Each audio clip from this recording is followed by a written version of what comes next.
Good afternoon, this is Dimitri Lascaris coming to you from Venezuela on July 26, 2024. Yesterday, July 25th, I arrived in Caracas, the capital of the country, after receiving an invitation from the United Socialist Party of Venezuela, or PSUV, to act as an election observer. This weekend, on July 28th, Venezuela will be holding its presidential election. The PSUV is the party of Hugo Chavez and the current president, Nicolas Maduro. President Maduro is seeking a third term in this election. Before entering politics, he was a bus driver, then rose to become a trade union leader, and was first elected to Venezuela's National Assembly in 2000 when Hugo Chavez was doing his first term as president. In 2013, Nicolas Maduro won his first presidential term in a special election. The election was triggered by the untimely death of Hugo Chavez from cancer. To this day, Chavez remains widely admired in Venezuela and much of the non-Western world. There are 10 candidates for the presidency in this election.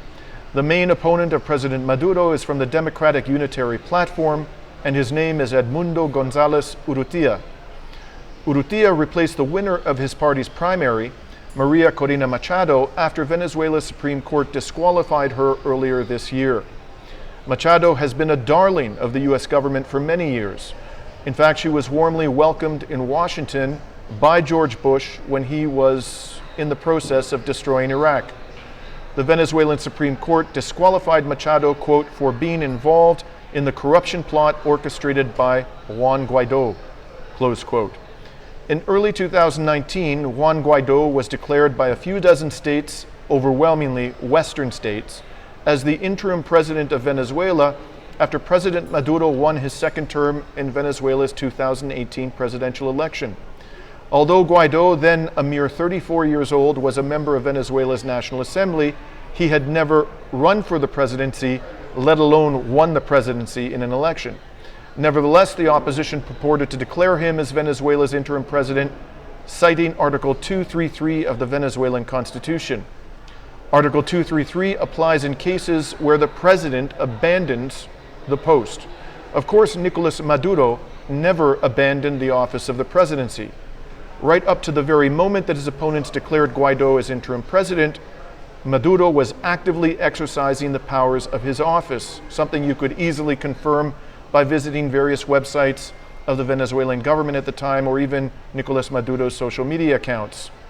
The bald truth is that Venezuela's neoliberal opposition, supported by Canada and other Western states, invoked Article 233 as a pretext for annulling the results of an election that they didn't like. Canada played a central role in this fiasco. Despite the enormous support Canada and its Western allies gave to Guaidó for the next 4 years, Guaidó never actually assumed the functions of Venezuela's presidency. In late 2022, after scandals involving Guaidó had erupted, Venezuela's opposition parties themselves voted to remove him as the purported interim president of the country. Washington, days later, announced that the U.S. no longer recognized Guaidó as president, and a few days after that, Canada did what it does best. It followed Washington's lead by confirming that it too no longer recognized Guaidó. Guaidó now lives in exile in Miami. That also happens to be the place where Brazil's disgraced ex-president, Jair Bolsonaro, has taken refuge.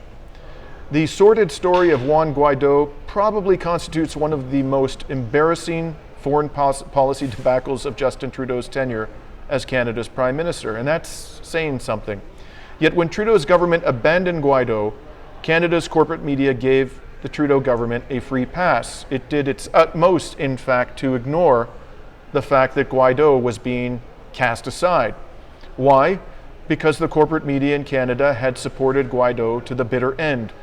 Therefore, if the media had criticized Trudeau's support for Juan Guaidó, they would have been implicitly criticizing themselves. Perhaps the greatest irony of all of this is that since the fall of Juan Guaidó, Canada's political elite and corporate media have become completely obsessed with allegations of foreign interference in Canada's electoral processes and public discourse.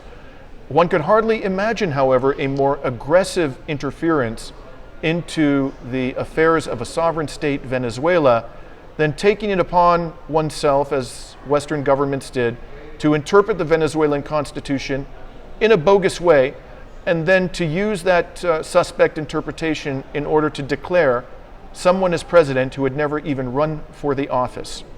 Now, I'm not going to make any bones about the fact, and you'll have gathered by now, perhaps, that I have long been an admirer of Hugo Chavez and the project of Chavismo. I don't think that Hugo Chavez was a perfect leader. I don't think that the program that he pursued was perfect. But I do think that this was a man who was committed to the well-being of his people and gave it his best effort to ensure that he left Venezuela a much better country than the one he inherited as president in the 1990s. And although I have this respect for Chavismo and for Hugo Chavez and for the people who continue to pursue his legacy and the values that Chavismo embodied, ultimately I intend to take and will take my responsibilities as an election observer with complete seriousness, because, as I've indicated, the overarching priority ought to be to ensure that the people of Venezuela themselves determine their future. And there's no better way to make sure of that than to ensure the transparency and the integrity of the election.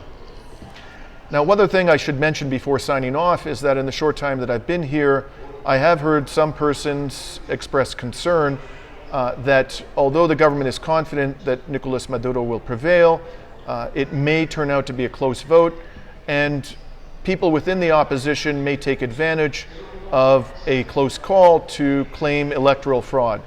And that may result in unrest, potentially even violence. And in fact, over the 25 years or so that the project of Chavismo has been pursued in Venezuela, there have been numerous attempts to remove both Hugo Chavez and Nicolas Maduro from power violently. So hopefully, whatever the outcome of this election may be, the transition to the next government will be an entirely peaceful one. And before I sign off, I want to share with you a report that I produced at the time of the attempt by Western governments to declare Juan Guaido as the interim president of Venezuela. When this happened in January of 2019, I came to Caracas as an independent journalist and reported on conditions on the ground. I spoke to both supporters and opponents of Nicolas Maduro in order to try to get a sense of what the reality of Venezuelan politics was. And on one particular day, I went to a square where supporters of the government of Nicolas Maduro had congregated in order to sign a petition calling upon the United States government and its allies to keep their paws off of Venezuela's democracy. It's a 2-minute report. It's brief, but I think quite informative and provides important context to the election that's going to be taking place this weekend, and I hope that you will find it informative. For now, this is Dimitri Lascaris signing off from Caracas, Venezuela on July 26, 2024.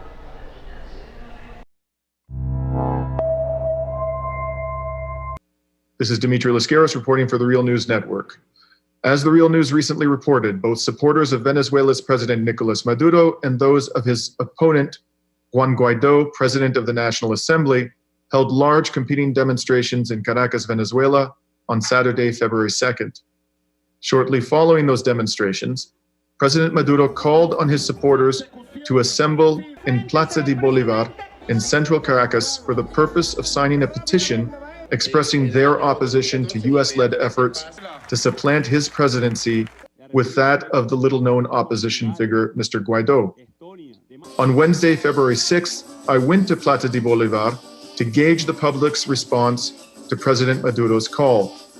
When I arrived at the square in the morning, by which time it had become already quite hot, dozens of people had lined up to sign the petition.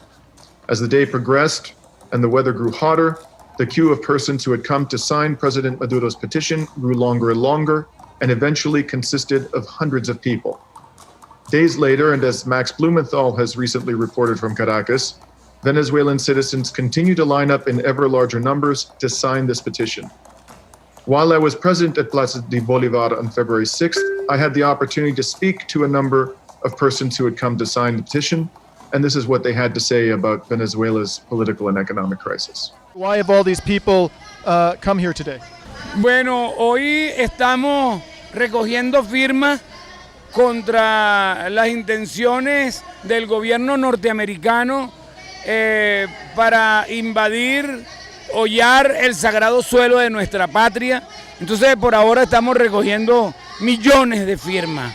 Eso es lo que estamos haciendo. Bueno, vine muy contenta, muy alegre, porque quiero estampar mi firma en contra del imperio a favor de nuestro comandante Hugo Chavez y Nicolas Maduro. Para darle apoyo al presidente, porque